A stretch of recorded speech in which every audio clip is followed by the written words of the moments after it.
जय हिंद दोस्तों। घटना चक्र आधुनिक भारत का इतिहास देख रहे हैं और यह तीसरा वीडियो लेक्चर है जिसमें देखेंगे क्षेत्रीय राज्य पंजाब एवं मैसूर। रणजीत सिंह का जन्म 13 नवंबर 1780 को सुकरचकिया मिसल के मुखिया महासिंह के घर हुआ था। महाराजा रणजीत सिंह और अंग्रेजों के बीच 25 अप्रैल 1809 को अमृतसर की संधि हुई। उसने 1818 में मुल्तान और 1819 में कश्मीर और 1834 में पेशावर और खैबर पख्तूनख्वा को जीत लिया। 1798 में अफगानिस्तान के शासक जमान शाह ने पंजाब पर आक्रमण किया। वापस जाते समय उसकी तोपें चिनाब नदी में गिर गई और रणजीत सिंह ने उन्हें निकलवा कर वापस भिजवा दिया। उस सेवा के बदले जमान शाह ने उसे लाहौर पर अधिकार करने की अनुमति दे दी। 1799 में रणजीत सिंह ने तत्काल लाहौर पर अधिकार कर लिया तथा उसे अपनी राजधानी बनाया। जमान शाह ने उन्हें राजा की उपाधि दी और लाहौर का अपना सूबेदार मान लिया। उसने 1802 में अमृतसर को भी भंगी मिसल से छीन लिया।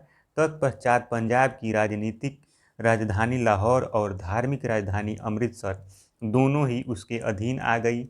रणजीत सिंह एक योग्य शासक था। उन्होंने कहा था, ईश्वर की इच्छा थी कि मैं सब धर्मों को एक निगाह से देखूं, इसलिए उसने दूसरी आंख की रोशनी ले ली। अहमद शाह अब्दाली के वंशज शाह शुजा ने रणजीत सिंह को कोहिनूर हीरा प्रदान किया था। 1839 में रणजीत सिंह की मृत्यु के बाद उनका पुत्र खड़क सिंह सिंहासन पर बैठा। इसे अफीम खाने की आदत थी। इसके पश्चात इसके शासन के दौरान शीघ्र ही दो विरोधी दलों संधावालिया सरदार चैत सिंह, अतर सिंह, लहना सिंह तथा उसके भतीजे अजीत सिंह और डोगरे बंधुओं ध्यान सिंह, गुलाब सिंह और सुचेत सिंह की प्रतिद्वंद्विता के कारण पंजाब में अराजकता फैल गई। चिलियावाला का युद्ध 13 जनवरी 1849 को लड़ा गया। इस युद्ध में अंग्रेजी सेना का नेतृत्व लॉर्ड गफ ने किया तथा सिख सेना शेर सिंह के नेतृत्व में लड़ी। यह युद्ध अनिर्णित समाप्त हुआ। इस युद्ध के समय भारत का गवर्नर जनरल लॉर्ड डलहौजी था। महाराजा दिलीप सिंह सिख साम्राज्य के अंतिम शासक थे। उन्होंने 1843 से 1849 तक शासन किया। दलीप सिंह ने सिख धर्म छोड़कर ईसाई धर्म अपनाया था। उन्होंने रूस की यात्रा भी की थी। इनका निधन अक्टूबर 1893 में पेरिस, फ्रांस में हो गया था। इनकी अंत्येष्टि इंग्लैंड में हुई थी। 1849 में द्वितीय आंग्ल सिख युद्ध की समाप्ति पर अंग्रेजों द्वारा पंजाब का विलय कर लिया गया तथा दिलीप सिंह को पेंशन देकर बाद में ब्रिटेन भेज दिया गया।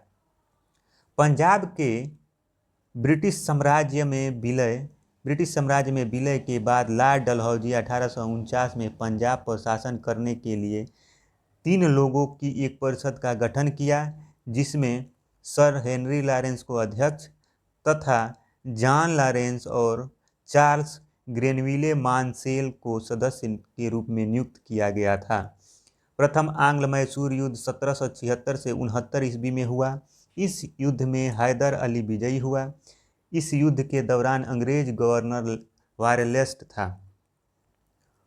युद्ध 4 अप्रैल 1869 को मद्रास की संधि से समाप्त हुआ। द्वितीय आंग्ल मैसूर युद्ध 1780 से 84 के दौरान हैदर अली ने निजाम तथा मराठों के साथ मिलकर अंग्रेजों के विरुद्ध एक मोर्चा बनाया। जुलाई 1780 में हैदर अली ने कर्नाटक पर आक्रमण कर दिया तथा 10 सितंबर 1780 को पोलिलूर, अन्य नाम पेरुम्बकुम के युद्ध में कर्नल वेली को हैदर अली और टीपू की संयुक्त सेनाओं ने पराजित किया। इस युद्ध में सैन्य कमान टीपू के हाथों में थी। बेली की पराजय का समाचार सुनकर हेक्टर मुनरो, जो बेली की सहायता के लिए आ रहा था, मद्रास वापस लौट गया। 1781 में हैदर अली का सामना अंग्रेज जनरल आयर कूट से हुआ, जिसने पोर्ट नो 1 जुलाई 1781 पोलिलूर तथा सोलिंगूर में हैदर अली को परास्त किया। 7 सितंबर 1782 में हैदर अली की मृत्यु के बाद टीपू सुल्तान ने अंग्रेजों के विरुद्ध संघर्ष जारी रखा तथा अंततः मंगलौर की संधि मार्च 1784 से द्वितीय आंग्ल मैसूर युद्ध का समापन हुआ। टीपू सुल्तान ने श्रीरंगपट्टनम को अपनी राजधानी बनाया, यहाँ जैकोबिन क्लब की स्थापना की और उसका सदस्य बना। साथ ही उसने अपनी राजधानी फ्रांस और मैसूर की मैत्री का प्रतीक स्वतंत्रता का वृक्ष रोपा। टीपू सुल्तान ने अपनी समकालीन विदेशी राज्यों से मैत्री संबंध बनाने तथा अंग्रेजों के विरुद्ध उनकी सहायता प्राप्त करने के लिए ईरान, कुस्तुनतुनिया, आधुनिक इस्तांबुल, अफगानिस्तान और फ्रांस आदि को दूत मंडल भेजे। आधुनिक रीति पर दूतावासों की स्थापना की। तृतीय आंग्ल मैसूर युद्ध 1790 से 92 का अवसान श्रीरंगपट्टनम की संधि मार्च 1792 द्वारा हुआ। इस संधि में अंग्रेजों की ओर से कार्नवालिस तथा मैसूर से टीपू सुल्तान शामिल थे। टीपू सुल्तान चतुर्थ आंग्ल मैसूर युद्ध के दौरान अंग्रेजों से लड़ते हुए मारे गए। इसके कुल सदस्यों को बेलोर में कैद कर दिया गया। इस युद्ध के समय अंग्रेज सेना को आर्थर वेलेजली, बंगाल का गवर्नर जनरल लॉर्ड वेलेजली के नेतृत्व 1798 से 1805 ईस्वी का भाई स्टुअर्ट ने अपना नेतृत्व प्रदान किया। मैसूर को जीतने की खुशी में आयरलैंड के लॉर्ड समाज ने वेलेजली को मार्क्विस की उपाधि प्रदान की। युद्ध के बाद अंग्रेजों ने मैसूर की गद्दी पुनः अडयार वंश के एक बालक राजकृष्ण को बिठा दिया तथा कनारा, कोयम्बटूर, श्रीरंगपट्टनम आदि को अपने राज्य में मिला लिया। बेगम समरू लगभग 1750 से 1836 ईस्वी ने एक अति प्रसिद्ध चर्च का निर्माण मेरठ के निकट सरधना में कराया। बेगम समरू के पति एक यूरोपीय वाल्टर रेनहार्ट सांब्रे थे, जिन्होंने कई रियासतों को सैन्य सेवाएं प्रदान की। सांब्रे को मुगल सम्राट शाह आलम द्वितीय ने जब्ता खां के विद्रोह के विरुद्ध उसकी विशिष्ट भूमिका के कारण सरधना की जागीर प्रदान की थी। अपने पति की मृत्यु के बाद बेगम समरू सरधना की शासिका।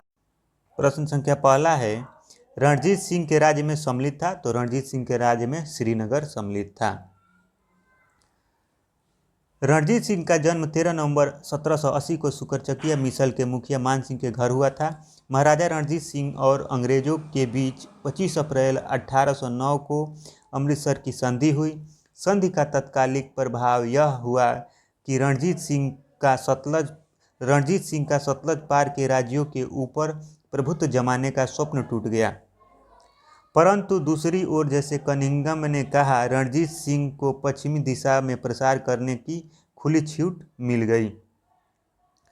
उसने 1818 में मुल्तान और 1819 में कश्मीर और 1834 में पेशेवर और खैबर पख्तूनख्वा को जीत लिया। इस प्रकार प्रश्नगत विकल्पों में रणजीत सिंह के राज्य में सम्मिलित था। श्रीनगर रणजीत सिंह के राज्य में सम्मिलित था। दूसरा प्रश्न है, रणजीत सिंह का संबंध किस मिसल से था, तो रणजीत सिंह का संबंध सुकरचकिया मिसल से था। तीसरा प्रश्न है, रणजीत सिंह किस मिसल से संबंधित थे, तो सुकरचकिया मिसल से संबंधित थे। चौथा प्रश्न है, महाराजा रणजीत सिंह के राज्य की राजधानी थी, तो रणजीत सिंह के राज्य की राजधानी लाहौर थी। 1798 में अफगानिस्तान के शासक जमान शाह ने पंजाब पर आक्रमण किया। वापस जाते समय उसकी तोपें चिनाब नदी में गिर गई। रणजीत सिंह ने उन्हें निकलवा कर वापस भिजवा दिया। उस सेवा के बदले जमान शाह ने उसे लाहौर पर अधिकार करने की अनुमति दे दी। 1799 में रणजीत सिंह ने तत्काल लाहौर पर अधिकार कर लिया तथा उसे अपनी राजधानी बनाया। राजा रणजीत सिंह ने किस स्थान पर अदालत आला की स्थापना की थी, तो लाहौर में अदालत आला की स्थापना की थी। रणजीत सिंह की न्याय व्यवस्था कठोर थी। राज्य की सर्वोच्च अदालत का नाम अदालत आला था। यह लाहौर में स्थित था। रणजीत सिंह स्वयं उसके प्रधान न्यायाधीश थे। अमृतसर की संधि महाराजा रणजीत सिंह और किसके बीच हुआ था? तो ये हुआ था लॉर्ड मिंटो के बीच हुआ था। 25 अप्रैल 1809 को बंगाल के तत्कालीन गवर्नर जनरल लॉर्ड मिंटो प्रथम की तरफ से चार्ल्स मेटकाफ तथा रणजीत सिंह के मध्य अमृतसर की संधि हुई, जिसके तहत प्रावधान थे सतलज नदी दोनों के क्षेत्रों को पृथक करने वाली सीमा मान ली गई।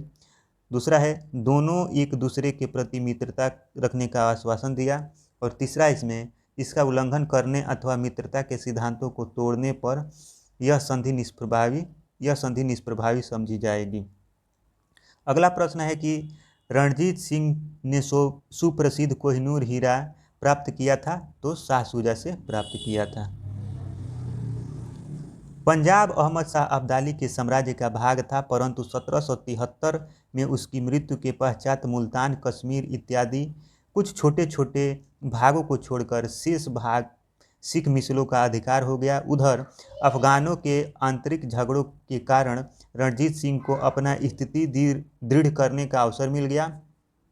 1803 में अहमद शाह अब्दाली का पौत्र शाह शुजा काबुल की गद्दी पर बैठा, परंतु उसके भाई शाह महमूद ने शक्तिशाली बरकजई सरदारों फतह खां और दोस्त मुहम्मद की सहायता से 1809 में विस्थापित कर दिया तथा स्वयं कश्मीर और पेशावर पर अधिकार कर लिया। इसी अवसर पर शाह शुजा ने काबुल का राज्य प्राप्त करने के लिए रणजीत सिंह से सहायता मांगी और उन्हें कोह-ए-नूर हीरा भेंट किया। निम्नलिखित में से किसने कहा था ईश्वर की इच्छा है मैं सब धर्मों को एक निगाह से देखूं, इसलिए उसने दूसरी आंख की रोशनी ले ली? तो ये महाराजा रणजीत सिंह ने कहा था।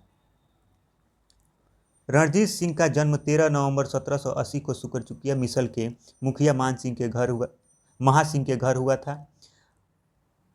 वह 12 वर्ष के थे कि उनके पिता का स्वर्गवास हो गया। 1792 से 1797 तक एक प्रतिशासन परिषद जिसमें उनकी माता, सास और दीवान लखपत राय थे ने शासन कार्य चलाया। 1797 में उन्होंने समस्त कार्यभार स्वयं संभाल लिया। रणजीत सिंह ने लाहौर पर 1799 में, अमृतसर पर 1802 में विजय प्राप्त की। रणजीत सिंह एक योग्य शासक थे। उन्होंने कहा था कि ईश्वर की इच्छा थी कि मैं सब धर्मों को एक निगाह से देखूं, इसलिए उसने दूसरी आंख की रोशनी ले ली। अगला प्रश्न है कि महाराजा रणजीत सिंह के उत्तराधिकारी थे? तो ये थे महाराजा रणजीत सिंह के उत्तराधिकारी खड़क सिंह थे। 1839 में रणजीत सिंह की मृत्यु के बाद उनका पुत्र खड़क सिंह सिंहासन पर बैठा।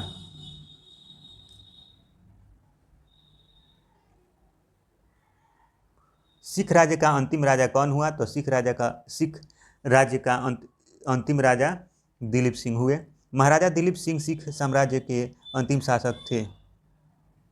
संख्या 11 है। पंजाब के पूर्व महाराजा दिलीप सिंह के विषय में निम्नलिखित में से कौन सा एक कथन सत्य है?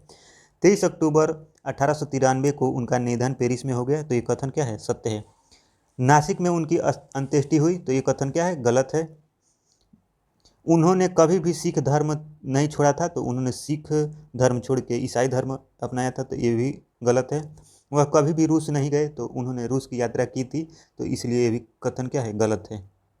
तो केवल एक सही हो जाएगा यहाँ पे।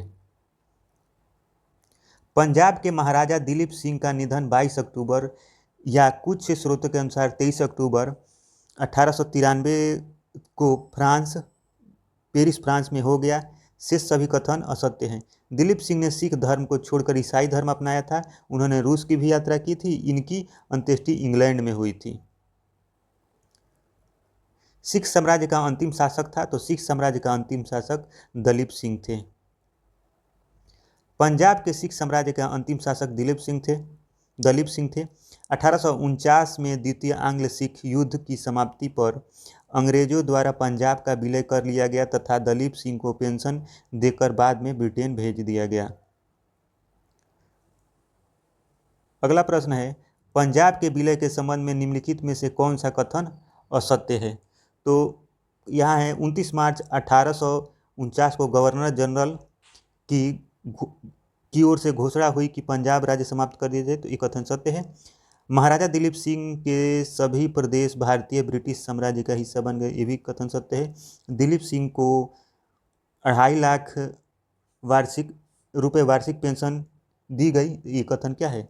गलत है। तो 1 2 सही है, गलत पूछा है तो गलत हो जाएगा सी।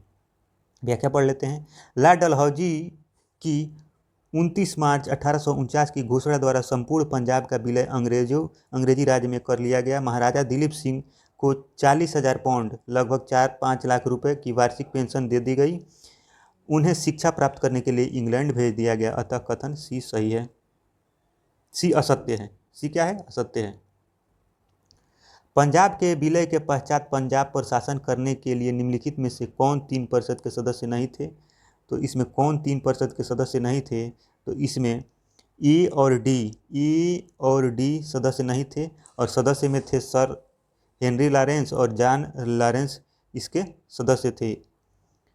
पंजाब के ब्रिटिश साम्राज्य में विलय के बाद लॉर्ड डलहौजी ने 1849 में पंजाब पर शासन करने के लिए 3 लोगों की एक परिषद का गठन किया, जिसमें सर हेनरी लॉरेंस को अध्यक्ष तथा जॉन लॉरेंस और चार्ल्स ग्रेनविले मानसेल को सदस्य के रूप में नियुक्त किया गया। H.M. इलियट तथा रॉबर्ट मॉन्टेगोमरी इस परिषद से संबंधित नहीं थे। अगला प्रश्न है कि प्रथम आंग्ल मैसूर युद्ध 1767 से 69 में कौन विजयी हुआ? तो इसमें हैदर अली विजयी हुआ। प्रथम आंग्ल मैसूर युद्ध 1767 से 69 अंग्रेजों और हैदर अली के मध्य हुआ। निजाम मराठे एवं अंग्रेज हैदर अली के विरुद्ध एक त्रिगुट संधि में सम्मिलित हुए। हैदर अली ने अपनी कूटनीतिक सूझबूझ से इस त्रिगुट को भंग करने का प्रयास किया। उसने मराठों को धन देकर और निजामों को प्रदेश का प्रलोभन देकर अपनी ओर मिला लिया और फिर कर्नाटक पर आक्रमण किया। अंग्रेजों की प्रारंभिक सफलता के कारण निजाम पुनः अंग्रेजों की ओर चला गया। हैदर अली ने उत्साहपूर्वक लड़ते हुए 1768 में मंगलौर पर अधिकार कर लिया। मार्च 1769 में उसकी सेनाएं मद्रास जा पहुंची। अंग्रेजों ने विवशता में हैदर अली की शर्तों पर 4 अप्रैल 1769 को मद्रास की संधि कर ली। अगला प्रश्न है कि निम्नलिखित में से कौन 1755 में डिंडीगुल मैसूर में एक आधुनिक शस्त्रागार की स्थापना की? तो हैदर अली ने किया था आधुनिक शस्त्रागार की स्थापना। 1742 में वेंकट राय के नेतृत्व में मैसूर सेना डिंडीगुल पर विजय प्राप्त की और 1755 में मैसूर के महाराज ने स्थिति को संभालने के लिए हैदर अली को डिंडीगुल भेजा। 1755 में हैदर अली ने डिंडीगुल पर कब्जा कर लिया और इस किले को एक सैन्य चौकी में बदल दिया। बाद में हैदर अली मैसूर का वास्तविक शासक बन गया और 1777 में पुरासान मीर साहेब को डिंडीगुल का गवर्नर नियुक्त किया। अगला प्रश्न है कि ब्रिटिश जनरल जिसने हैदर अली को पोर्टनोय के युद्ध में हराया था? तो ये सर आयरकुट। 1781 में हैदर अली का सामना अंग्रेज जनरल आयरकुट से हुआ, जिसने पोर्टनोय के युद्ध में 1 जुलाई 1781 में हैदर अली को परास्त किया। टीपू सुल्तान ने अपनी राजधानी बनाई तो श्रीरंगपट्टनम में अपनी राजधानी बनाई थी। टीपू सुल्तान ने श्रीरंगपट्टनम को अपनी राजधानी बनाया और यहाँ जैकोबिन क्लब की स्थापना की और उसका सदस्य बना। अगला प्रश्न है निम्नलिखित भारतीय शासकों में से कौन था जिसने विदेशों में आधुनिक पद्धति से दूतावास स्थापित किए? तो ये था टीपू सुल्तान। टीपू सुल्तान ने आधुनिक पद्धति से विदेशों में दूतावास स्थापित किए थे। अगला प्रश्न है कि टीपू सुल्तान ने ब्रिटिश सेना को 1780 में हराया था? तो पोल्लीलूर में हराया था। हैदर अली एवं टीपू सुल्तान ने मराठों तथा निजाम के साथ एक समझौता कर लिया तथा फ्रांसीसियों से सहायता का वचन ले लिया तथा कर्नाटक पर जुलाई 1780 में आक्रमण करके आरकाट पर अधिकार कर लिया। तत्पश्चात 10 सितंबर 1780 को हैदर अली और टीपू की संयुक्त सेनाओं ने पोल्लीलूर, अन्य नाम पेरुम्बकम, के युद्ध में कर्नल बेली को बुरी तरह पराजित किया। इस युद्ध में सैन्य कमान टीपू के हाथों में थी। बेली की पराजय का समाचार सुनकर कर्नल हेक्टर मुनरो, जो इस युद्ध में सैन्य कमान टीपू के हाथों में थी, बेली की सहायता के लिए आ रहा था, वापस लौट गया। अगला प्रश्न है कि अंग्रेजों ने श्रीरंगपट्टनम की संधि किसके साथ की थी? तो टीपू सुल्तान के साथ की थी। अंग्रेजों ने श्रीरंगपट्टनम की संधि टीपू सुल्तान के साथ की थी। तृतीय आंग्ल मैसूर युद्ध 1790 से 92 का अवसान श्रीरंगपट्टनम की संधि मार्च 1792 द्वारा हुआ। इस संधि में अंग्रेजों की ओर से कार्नवालिस तथा मैसूर से टीपू सुल्तान शामिल थे। इसके अनुसार टीपू को अपने राज्य का लगभग आधा भाग अंग्रेजों तथा उसके साथियों को देना पड़ा। साथ ही युद्ध के हार जाने के रूप में टीपू को 3 करोड़ रुपए अंग्रेजों को देना था। श्रीरंगपट्टनम की संधि में यह शामिल था कि जब तक टीपू 3 करोड़ रुपए नहीं देगा तब तक उसके 2 पुत्र अंग्रेजों के कब्जे में रहेंगे। कार्नवालिस ने इस संधि के बाद यह टिप्पणी की, हमने अपने शत्रु को प्रभावशाली ढंग से पंगु बना दिया तथा उसके साथियों को भी शक्तिशाली नहीं बनने दिया। अगला प्रश्न है, टीपू सुल्तान अंग्रेजों के साथ युद्ध में कब मारे गए? तो ये मारे गए थे 1799। टीपू सुल्तान चतुर्थ आंग्ल मैसूर युद्ध 1799 के दौरान अंग्रेजों से लड़ते हुए मारा गया। प्रश्न संख्या 23 है और इसमें कौन सा सुमेलित है देखना है। तो प्रथम आंग्ल मैसूर युद्ध हैदर अली पराजित हुआ, यह सुमेलित नहीं है। द्वितीय आंग्ल मैसूर युद्ध हैदर अली ने अंग्रेजों को पराजित किया, यह भी सुमेलित नहीं है। तृतीय आंग्ल मैसूर युद्ध टीपू सुल्तान युद्ध में अपना भूभाग अंग्रेजों को नहीं दिया, ये भी गलत है। चतुर्थ आंग्ल मैसूर युद्ध टीपू पराजित किया गया और युद्ध में के मध्य दिवंगत हो गया, तो चौथा ऑप्शन डी सही है। व्याख्या देख लेते हैं। प्रथम आंग्ल मैसूर युद्ध 1767 से 69 में हुआ। इस दौरान अंग्रेज गवर्नर वारेलास था। युद्ध 4 अप्रैल 1769 को मद्रास की संधि द्वारा समाप्त हुआ। द्वितीय आंग्ल मैसूर युद्ध 1780 से 84 तक चला। इस दौरान अंग्रेज गवर्नर जनरल वारेन हेस्टिंग्स था। यह युद्ध 1784 की मंगलौर की संधि द्वारा समाप्त हुआ। तृतीय आंग्ल मैसूर युद्ध 1790 से 92 ईस्वी तक चला। इस दौरान अंग्रेज गवर्नर जनरल लॉर्ड कॉर्नवालिस था। अंग्रेजों के विरुद्ध सहायता के लिए टीपू सुल्तान ने तुर्की से सहायता प्राप्त करने का प्रयत्न किया। 1784 से 85 में उसने एक दूत कुस्तुनतुनिया भेजा। 1787 में टीपू सुल्तान एक दूतमंडल फ्रांस भी भेजा। यह युद्ध 1792 ईस्वी की श्रीरंगपट्टनम की संधि द्वारा समाप्त हुई। चतुर्थ आंग्ल मैसूर युद्ध 1799 में हुआ। इस दौरान अंग्रेज गवर्नर जनरल लॉर्ड वेलेस्ली था। 4 मई 1799 को अंग्रेजी सेना ने श्रीरंगपट्टनम का एक दुर्ग जीत लिया और टीपू सुल्तान ने लड़ते लड़ते वीरगति पाई।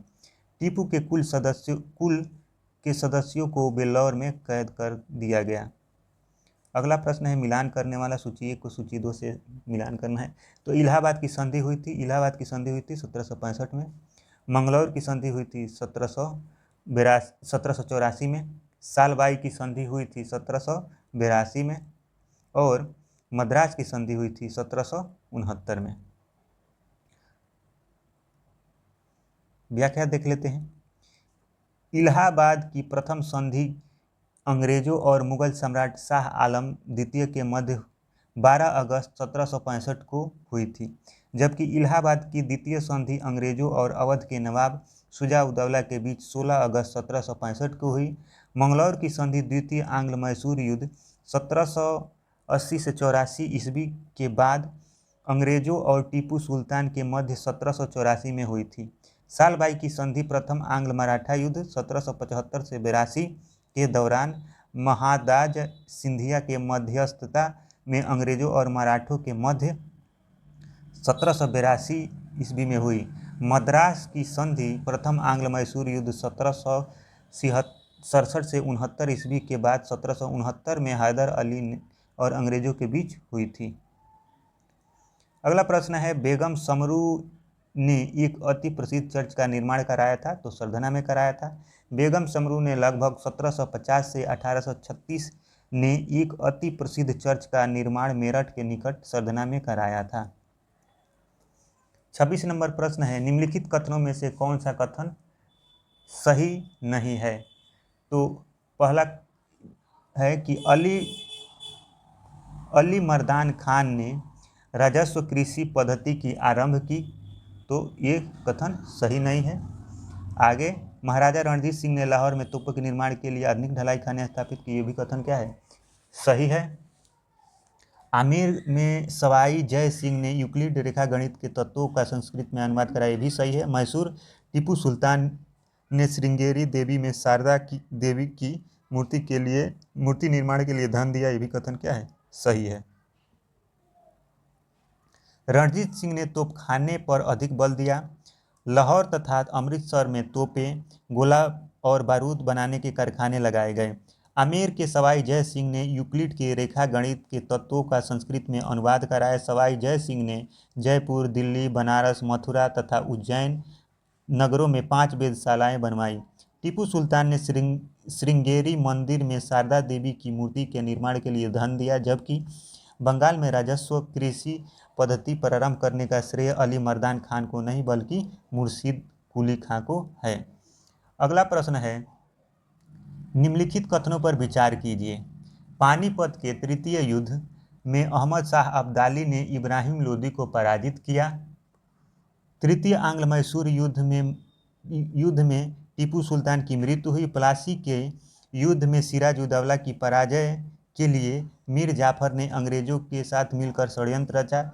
उपयुक्त में से कौन सा कथन सही है पूछ रहा है, तो इसमें कथन केवल 3 सही है, क्योंकि प्लासी के युद्ध में सिराजुद्दौला की पराजय के लिए मीर जाफर ने अंग्रेजों के साथ मिलकर षड्यंत्र किया था, और ये कथन गलत है, पहला भी गलत है। व्याख्या पढ़ लेते हैं। 14 जनवरी 1761 को पानीपत की तीसरी लड़ाई में अहमद शाह अब्दाली ने सदाशिव भाऊ के नेतृत्व वाली मराठा सेना को बुरी तरह परास्त किया। जेएन सरकार के अनुसार महाराष्ट्र में संभवतः कोई ही ऐसा परिवार होगा जिससे कोई संबंधी न खोया हो। कुछ परिवारों का तो सर्वनाश ही हो गया। 1790-92 ईस्वी में हुए तीसरे आंग्ल मैसूर युद्ध में टीपू सुल्तान केवल पराजित हुआ था, उसकी मृत्यु नहीं हुई थी। श्रीरंगपट्टनम की संधि से युद्ध विराम संपन्न हुआ। टीपू की मृत्यु 1799 में चतुर्थ आंग्ल मैसूर युद्ध में हुई। प्लासी के युद्ध में मीर जाफर ने अंग्रेजों से मिलकर सिराजुद्दौला के विरुद्ध षड्यंत्र रचा। अन्य षड्यंत्रकारियों में साहूकार, जगत सेठ, राय दुर्लभ तथा अमीन चंद्र प्रमुख थे, अतः केवल तीसरा कथन सत्य है।